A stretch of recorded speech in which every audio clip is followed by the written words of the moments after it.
talk about why land is so valuable, because I think it's, of course, why it's more valuable than any other asset class, because everything else is, I told Daniel, once we get to a certain point, when people understand like, we have a better personality, I'm gonna say if you're doing like houses and apartments and all that, we're gonna refer to them as junk collectors. Shots fired. Don't start a war now. Yeah, don't do that shit. I'm just kidding. I'm kidding, but I was joking because like in my mind, it's all like it's depreciating. Like It's depreciating. You're gonna start acting like Tucker Carlson right now. No, Start no. fucking. I'm kidding, but think the way that my mind just goes there. Like if you're buying houses or apartment complexes or self-storages, it's always falling apart. Something's, electrical, the paint, Yeah. and people are like, oh no, self-storages, they're built the best. They need no maintenance. Cool, whatever. They're depreciating assets, right? So, and then it's also finite.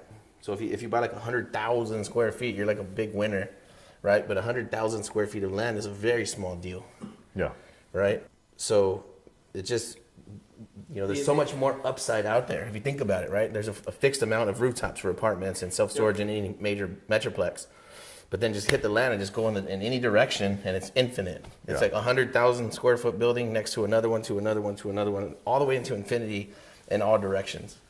So just the amount that's out there. Yeah, and I think we were talking about this earlier. I think it was with you earlier about how land is an underserved community, that it's hard get financing, it's hard to find it, it's hard to piece it together, it's hard to understand it, it's hard to comp it.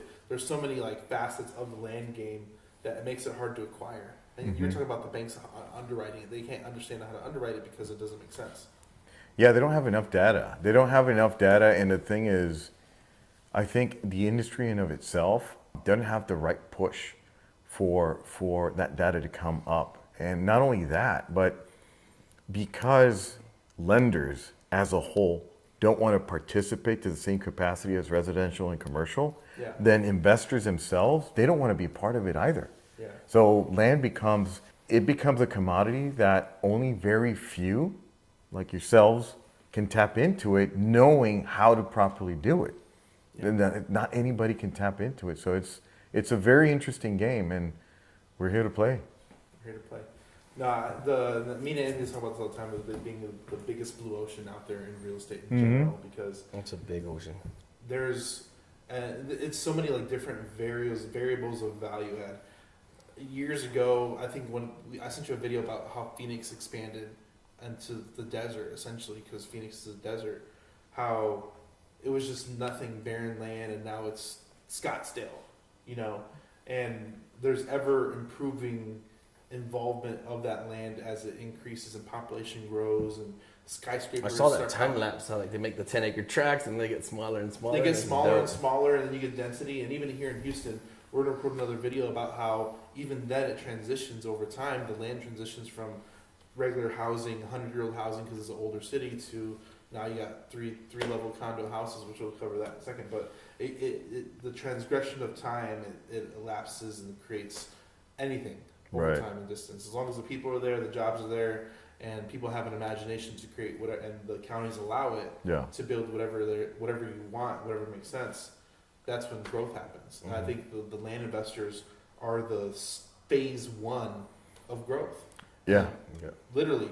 And the owners, they're I think the pre-stage, because they've been holding it for 50 years, waiting for somebody like us to come build and create the opportunity for everybody else.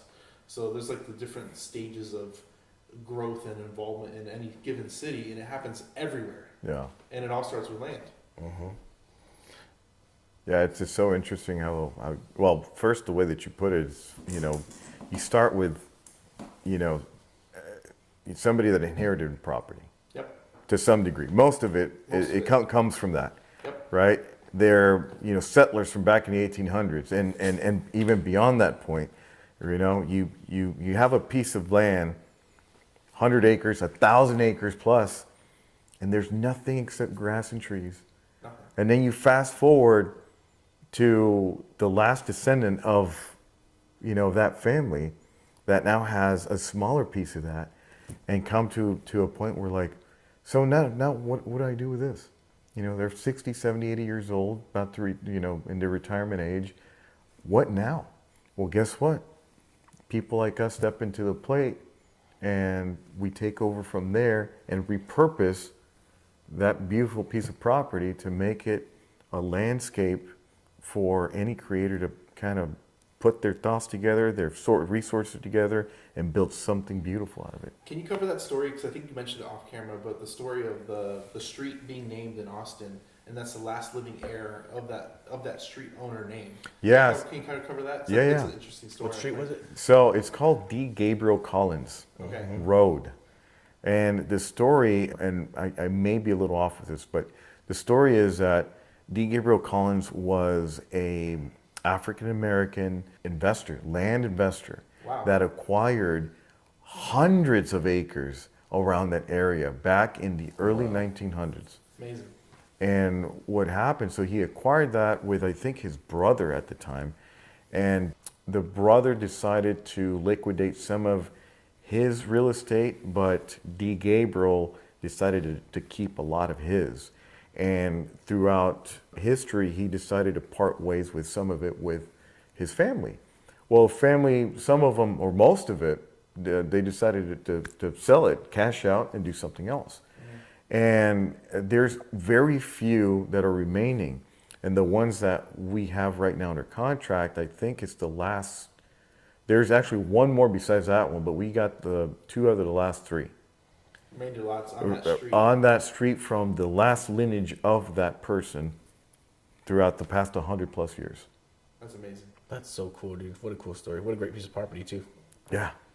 It's interesting how that kind of unfolds. I mean, you just never know the history behind land. And it's just so cool because there's so much depth behind it. And it's not just it's not the transaction part of things, but it's the connections that you get with sellers and the story behind that. You know, I love the storytelling behind the why and how it became. You know? So I have an interesting story too. So when I lived in Georgia, I lived on it was like a one-way dead-end street. It was a long strip property that they just cut off, and the developer came in and put a road down the middle and cut off slices down the side. It was textbook subdivide, the stuff that we look for. And I lived there for a couple of years, and right in the middle of the road, there was like a little pocket that we went around. Didn't understand what was going on.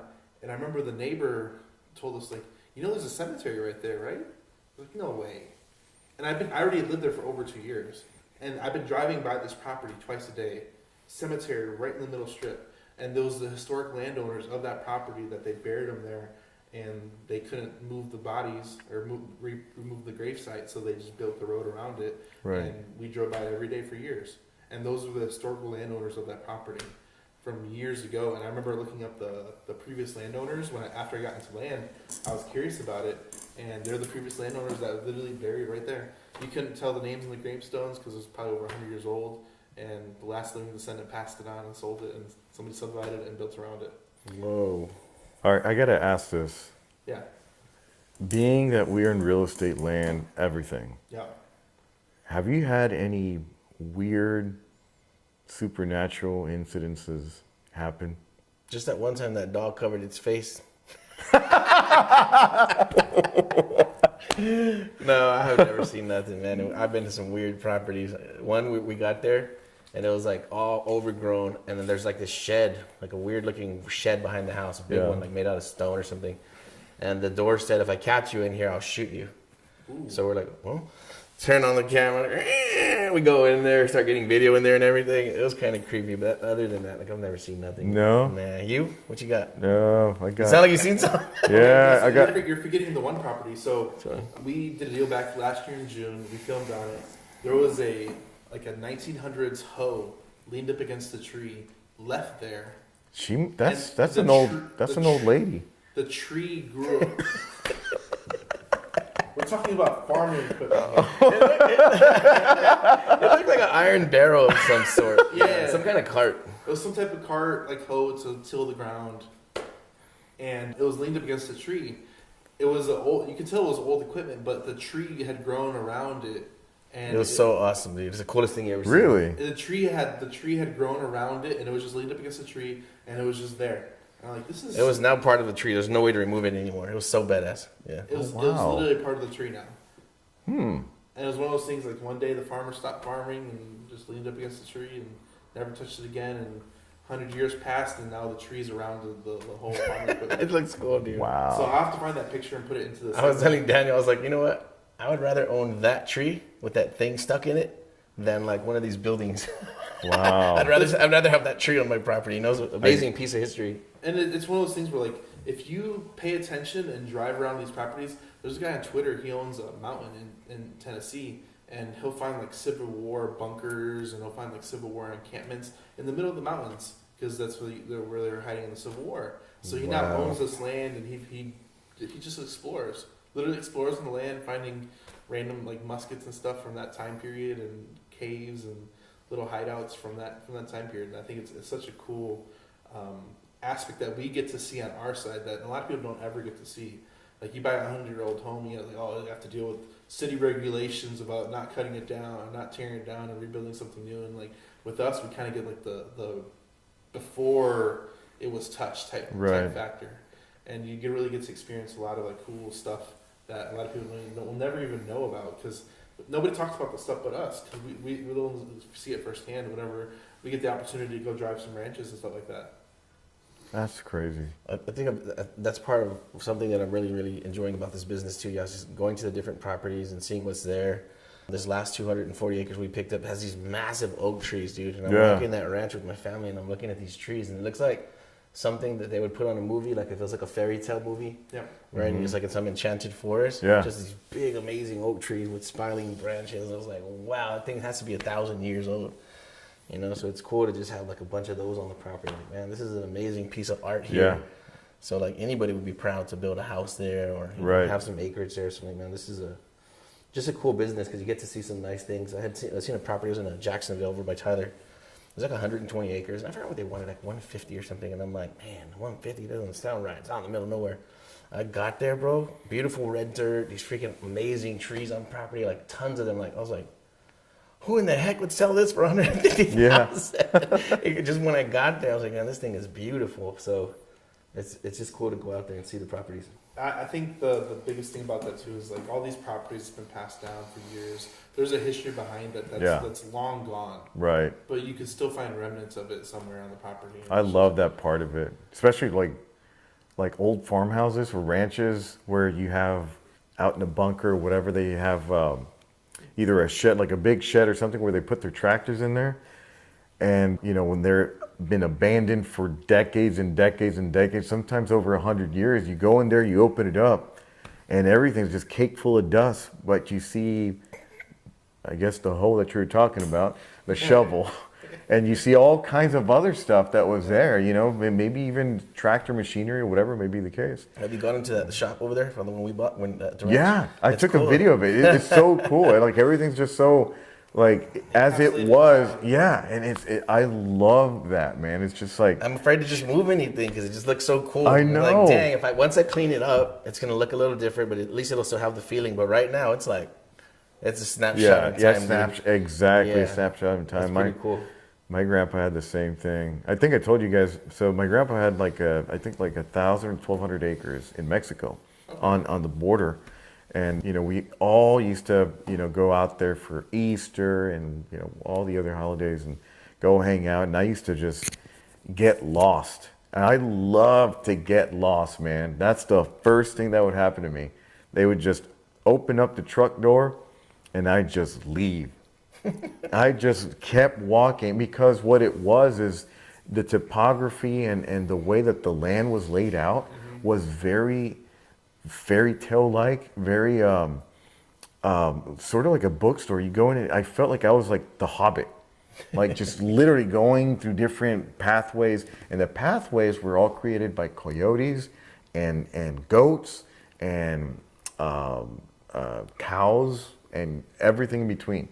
So you got these little pathways that are going right, underneath trees and bushes and all kinds of stuff. So to me, it's like, where's Waldo? Like, I'm just getting lost into this. Where is it leading? Yeah.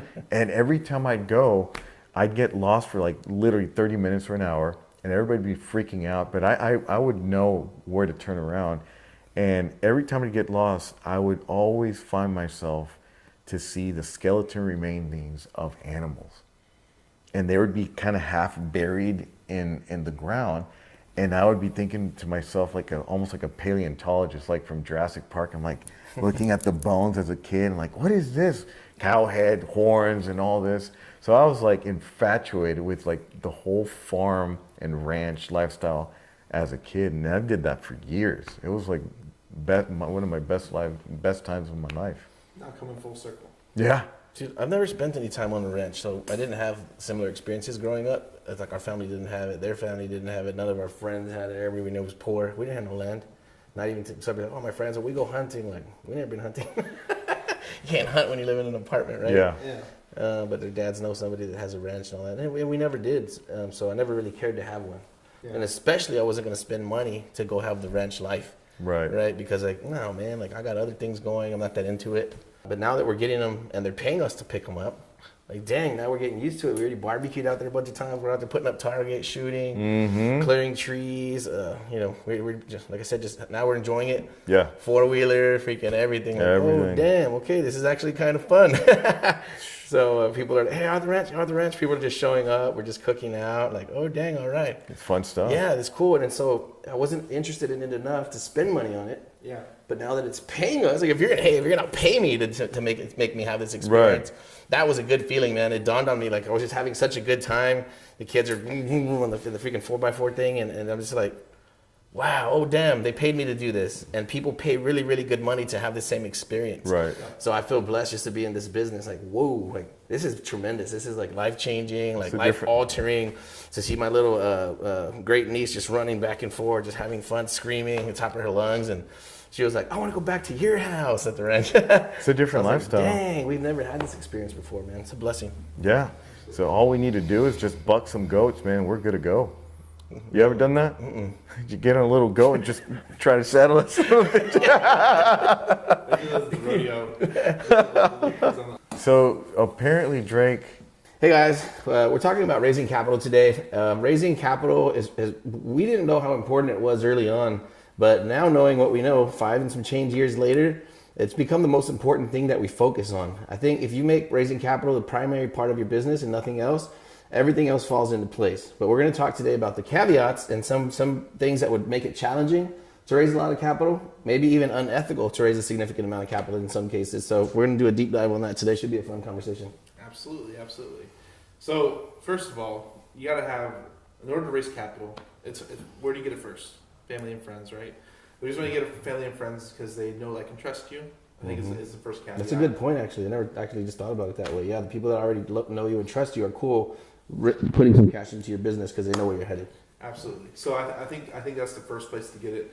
Number 2 is that you gotta have a track record. I think a lot of family, your mother is the one who's gonna believe it. The only person that's gonna believe in you the rest of your life. Your mom's more forgivable, probably. Your mom's gonna forgive you. If you lose $50,000 on a deal, your mom will be like, "Oh, it's okay, mijo. It's okay."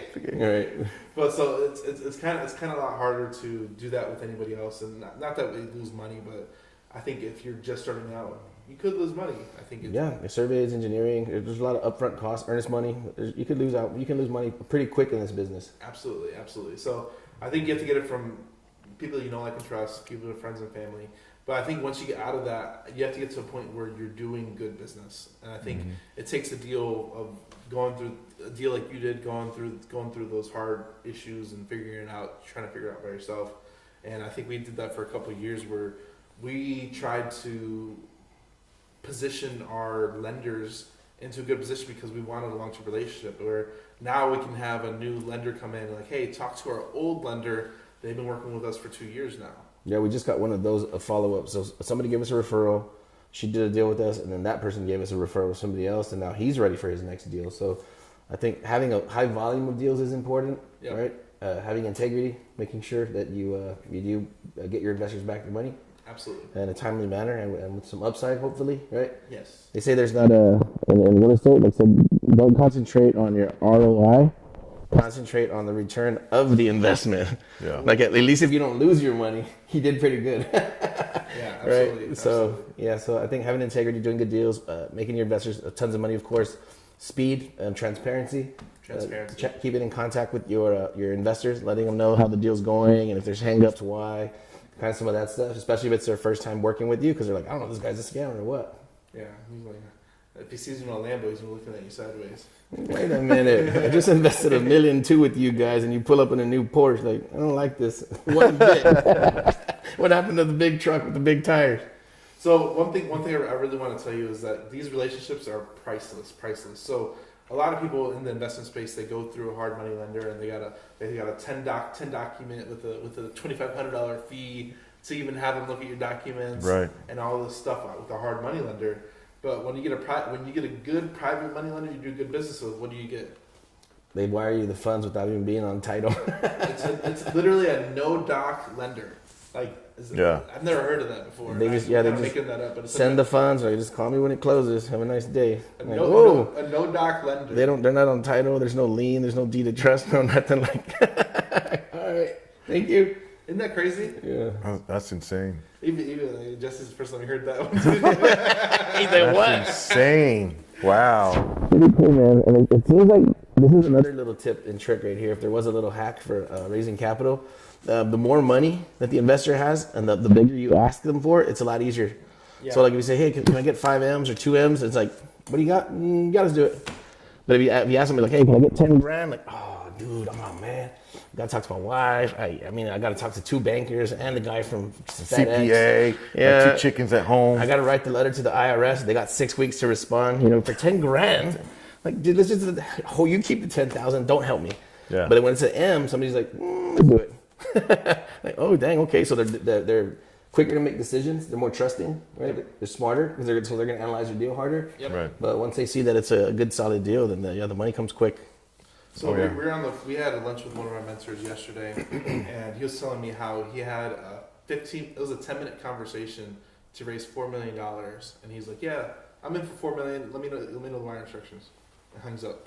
Like, The easiest raise of your life. Like I said, and you try to raise 50 grand from an investor, and just like, man, if you lose this 50 grand, I'm gonna be bankrupt. So it's like, I don't want that guy's 50 grand. Yeah. Right? Not that we're gonna lose it, but like they're holding tight to it. Yeah, exactly. Afraid to even drop it. So like, dude, that's not the money. For the rule of thumb for investments is don't invest what you can't lose.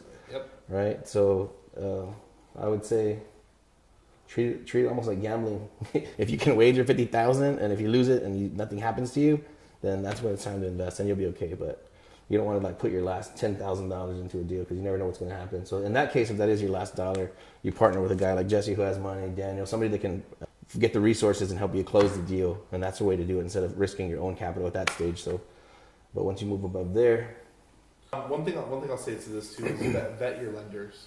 oh man, yeah. Vet your lenders. Don't be afraid to dismiss a lender. Yep. So some lenders, and this is from experience, they'll come in and try and strong arm you, or they don't understand the essence of the transaction, so they'll do 90 days of due diligence and never close. Yeah, we're pretty quick to turn down funding when the person doesn't understand our business model. They have to have a really good understanding of what we do and exactly how we do it, where the money comes from, how we make profit, when we make profit. And the more that the lender understands the deal, then the easier it is for them to put that money up. Yeah, because we've had instances where we had a lender come in, and this is all time-wise. We lock the deal up for 90 days, and you have due diligence time, but you're also working up that lender. Like there's all these different types, all these different sides of the transaction. You got to deal with the seller, you got to deal with the lender, and this is one of the things that even our team doesn't really understand. Is because we handle the lender side of it. Is we have capital to deploy, but it's our lender's capital. We have that relationship to deploy at the right opportunity, but we need the timeline to make sure that solidify the deal is a good deal for them. To make sure they're comfortable putting it up because it's not our money. We have to make sure the lender is up to par and up to standard of all the information that needs to make sure they understand it's a good opportunity. So a lot of underwriters, they'll take their time, like, oh, I'll look at it, or I need to come see it personally, and then they drag out, and then you have hey, we need another $5,000 to extend. And you're like, is he going to close? Mm-hmm. I don't know. So you got to vet your lenders out early and make sure they understand the timelines going into it, because we've had deals like, hey, we need to close next Friday. Oh yeah, we're good. And then the day before, they're like, Just had one. They ghost. Yeah.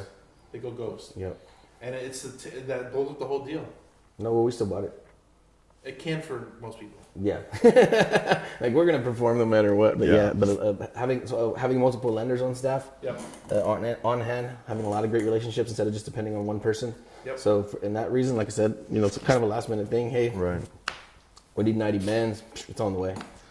So yeah, you want to make sure that you can perform on your contracts all the time. It's kind of part of the game is just having extra lenders in your back pocket. How do you feel about ROI that you give to lenders? Here's my philosophy, man. People like to talk about real estate investors, high level real estate investors making 12 to 18%, beyond 18% usury, right? So there's a gray area there. But I think that if somebody's a strong enough lender, right, like if they can put in $1 million or 2 or 5 or 10, I'll split deals with them 50-50 all day.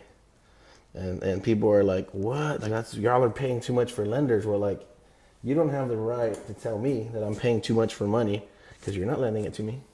Yeah. If you said, hey, bro, don't pay that much, I got you. Yeah. Right? Then here's how much I want back. But so they're like, oh, y'all are paying too much. We're like, how much are you charging? Yeah. All right? Right. So you didn't lend it to me, so it's not really their concern. If we can pay back great returns to our lenders, we make great returns. Everybody has their opinion.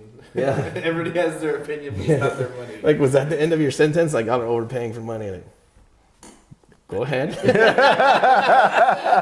Are you going to pull out your wallet, sir? Oh, Yeah. I thought you were about to write me a check. Never mind.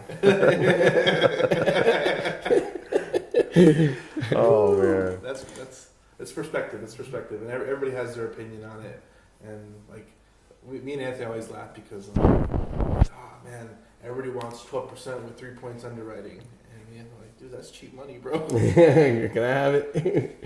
Yeah. So like the one thing, if you're a land investor looking at this, it's very, very, very hard to get financing, any type of investment on land. A lot of the people, the number one rule is investing is invest in only things that you understand. Nobody understands land except people that operate in it. So if you're trying to raise money for land investing for your own business, whatever you're doing, you have to be transparent. You have to almost educate them on your process. We had meetings with our lenders, like, this is what we do, this is how we do it, this is what we've done in the past. This person lended on it, we gave them this ROI, it took this amount of time, and this is what we did with it, here's the before and after pictures, Like, you really have to, like, educate front end wise on every transaction, every lender, because these lenders don't know anything about land at all. We're starting from scratch. It's a brand new newbie. All they have is money, and you gotta educate them. How do you find the deal? Well, we find on MLS, we negotiate great terms. How do you get great terms? Well, you wait 6 months and you ask. Hey, ask a bunch of times. You ask a bunch of times and wait ask 6 a months. bunch of different people. Year. I think what's cool is that the size of the returns we're getting, right? We got lucky to be in the land business, right? It's God's favor, and the returns are tremendous. So it's cool that we accidentally kind of stumbled into such an amazing space. Like, we didn't sit down and run scientific models, about this market and the Texas market and what the potential profit per year is. We just got lucky. We got into the business and like, whoa, dang. And so now when other investors from other asset classes see the returns that we can provide, they're like, Uh-oh. this looks good. Like, are you sure? We've heard too good to be true a bunch of times. Right. Like, wait a minute. Are you sure? Like, dude, It's too good to be true. It's not true at all. yeah. Here's everything. And like, furthermore, put the property in your own name and just pay us when it sells. And they're like, really? First position? Like, yeah. We believe in it. If you don't make no money, you don't pay us nothing. That's true. So, and all the lenders out there are like, well, I can figure this out. We've heard people losing their ass because they don't have the expert investor to guide them, and they'll overpay for properties. We had an instance come up recently where We have to bail some people out. we're trying to. I don't know if we can. Not even on the one? I don't know if we can. They got it too high. So this pool of investors, it's like 10 to 15 investors. They pulled together and bought like 250 acres for $3.5 million. That's how much they got in? Yes. Oh man, that's a tremendous mistake. Yeah, they're at like 12,000 an acre per across all the properties, and they're at a year holding it. They cannot sell it. They bought the frontage isn't as nice as we'd like it to be. To cut it up to do things, and now it needs a road and more money to develop, and they're just in a partially sinking ship. And I really want to help them, but they're kind of stuck because they bought wrong, they bought too high, they bought the wrong property. You got to know how to buy, where to buy. You got to know what's around you, resources, potential, rooftops, populations. Distance to import, like grocers and all that kind of stuff. So knowing your product better than everybody else, that's very helpful. And being able to convey that information over to your lender. And make sure you sound like you know what you're talking about. This is the other thing. So one of our lenders asked us because most of the lenders most underwriting they're like, oh, if I'm going to put money down, put money in, you got to put money down to share the risk up. And most of the deals we do, we don't put any money down. We're zero in or we don't do the deal. And for the most part, any lender that wants some kind of like, hey, well, you guys put 10, and I was like, well, then you find one deal and I'll find one and we'll work together. But if we have the deal, we're in control of how that deal needs to flow. And the reason why is because, and we had a lender ask us this question. He's like, well, what are you putting into the deal? And we had the point blank say like, hey, we got a good opportunity. We got seller financing. We got 0% interest. $400,000 off. $400,000 off, and we're gonna get you a great ROI.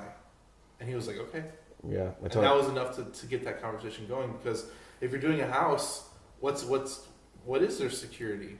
I mean, most of the time you have a $30,000 to $50,000 spread. Things can go wrong. Timelines can go wrong. Yeah, and then now you turn you turn your private investor into a remodeler, a contractor. You bail on the deal. Now now I got to take over this nightmare. But with land, they just get to just ride on, put up some fences, survey it off, hire an agent. It's done. It's done. Absolutely. So, and this is one of the things we're like, our biggest thing is that we're finding great opportunities. 50 cents on the dollar or less. 30 cents, 25 cents on the dollar. Under 50 cents on the dollar. So like, that's our biggest thing. Like, we're bringing a great opportunity with and we were talking about this unknown upside. Yeah. We're at least minimum 50 cents on the dollar. Yeah. And we can add more things to make it more valuable, but it's up to our discretion if we want to go that far, if we need to. But one thing about land is that you can underwrite it as much. We talked about this earlier. You can underwrite it as much as you can.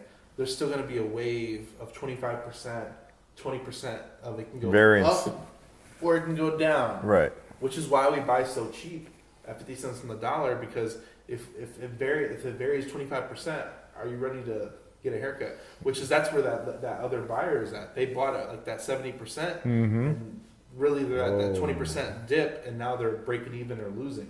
Whoa, I didn't know that's what they did. Yeah, you gotta be careful, because same way with houses where you gotta be like 70 cents all in.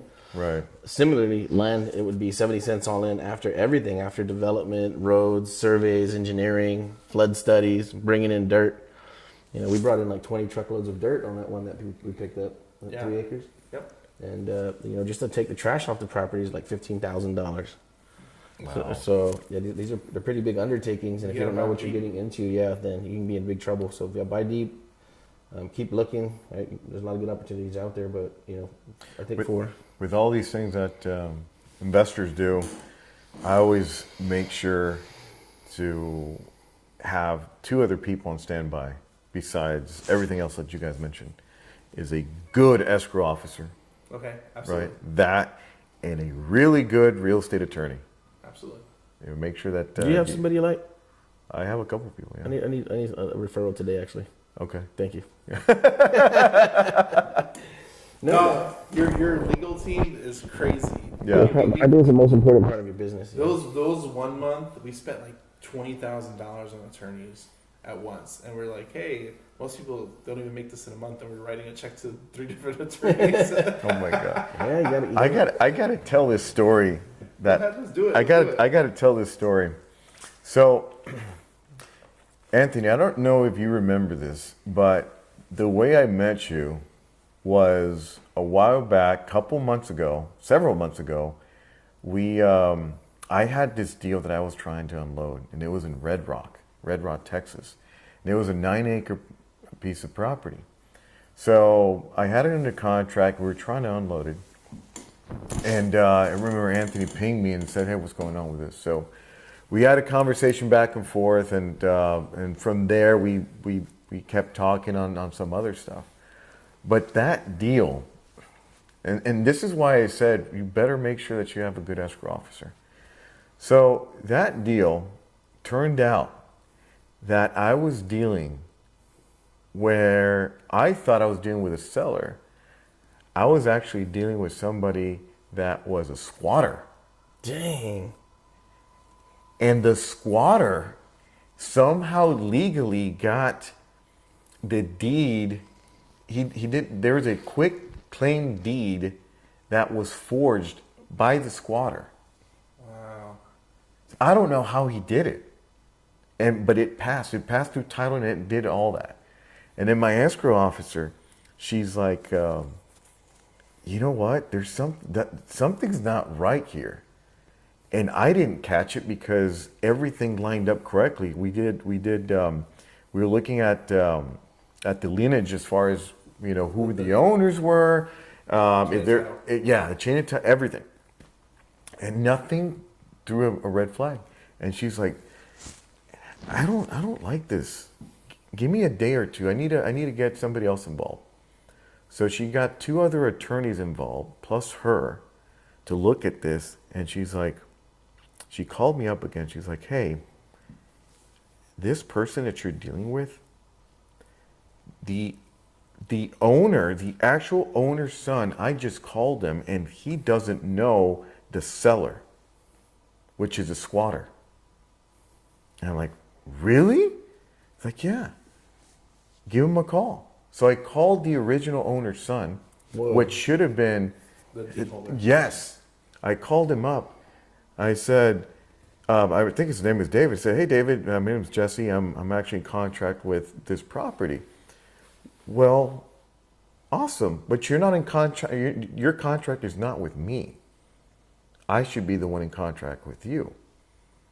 And I'm like, oh, okay. So who am I in contract with? It's like, I don't know. I don't know that person. Oh, man. And I'm like, are you serious? And it was $150,000 deal or something like that we're gonna possibly close on. And if that would have transpired, this would have been a nightmare. Yeah. I'm like, oh my God, I'm glad she's a badass. So Marshall, if you're seeing this, Thank you. yeah. Thank you. No, man, great story. And I've had fraud happen to me one time. So having a Just keep turning that way and your neck is pressing into the microphone, so I gotta adjust the shit real quick.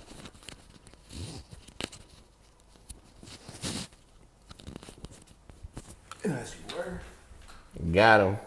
So thank you to, what was her name? Marshall, Marshall for saving. Independence This title. this is where like your title team comes in. We just did a video with our title company yesterday. Mm-hmm. Go check that video out. It's gonna be on the podcast too. Yeah. But I think your that protection side of your team is a part of your team. Treat them like your team. They're a part of your team. We try and take care of our title company in a lot of different ways because I'll just randomly call them up and say, can I send y'all lunch?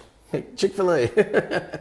they will save your butt. Oh yeah. They will save your butt. And this is like, I'm not professional title. You're not professional title. No. He's definitely not professional title person.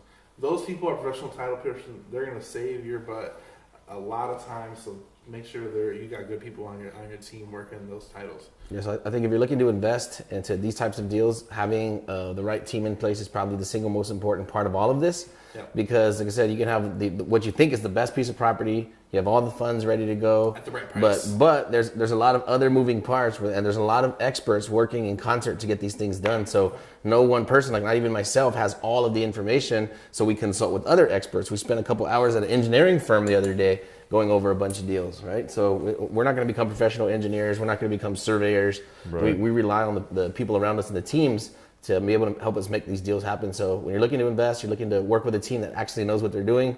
I think we're doing a pretty good job. The returns that we are paying out are pretty amazing. So we're looking to put a fund together. So we got that going. 506C, accredited investors. It's time. Credit investors. Yeah, so credited only for now. We are looking at doing some sort of crowdfunding in the future. But for now, yeah, we're looking for placements of $1 million and up to no more than about 25. So We're looking to raise $100 million. yeah, but they can only take 25. That's a max one person can take. Right. There you go. What he said. It's going to be fun, and I think we have a lot of opportunity, and I think we can exhaust the capital. So a lot of people that invest in funds, they might not have the opportunity to find a right deal to exhaust it. I think we have a blue ocean strategy and we have a team available to deploy it. So Yep. I'm excited about that. I am too, man. We forgot to talk about one thing is how it could be unethical to raise capital and win. Okay. So when you're out there raising capital, you're telling these investors that you have these deals, these potential deals, investments. Right. They're going to give you the capital, and now it's your job to go and do that deal, see it all the way through, and then pay your investors back their money. Right. Right. So let's say you had a pipeline of $10 million. That's all you had, $10 million worth of wrenches. That sounds like you should probably raise $10 million or so, right? Mm-hmm. Maybe 12 or 15 to shore up some risk if you're going to do some development.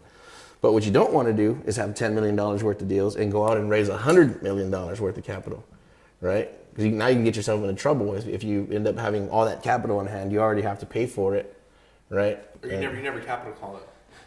Yeah, so now you're going out wasting that time, wasting people's time because maybe they had $5 million that was going to go into another asset. You said, hey, no, don't worry, I got projects coming up. Go ahead and sign here. They're good for the $5 million.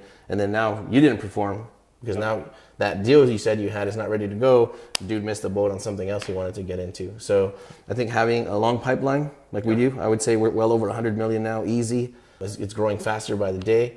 So if we go out and raise $100 million, like I said, we can probably place it on 3 to 6 months. Absolutely. So having a long pipeline and lots of deals in the pipeline, that's I think the only ethical way to go out and justify raising those types of numbers like 100 million or 500 million if you have that many deals ready to go. Yeah, absolutely. Very true.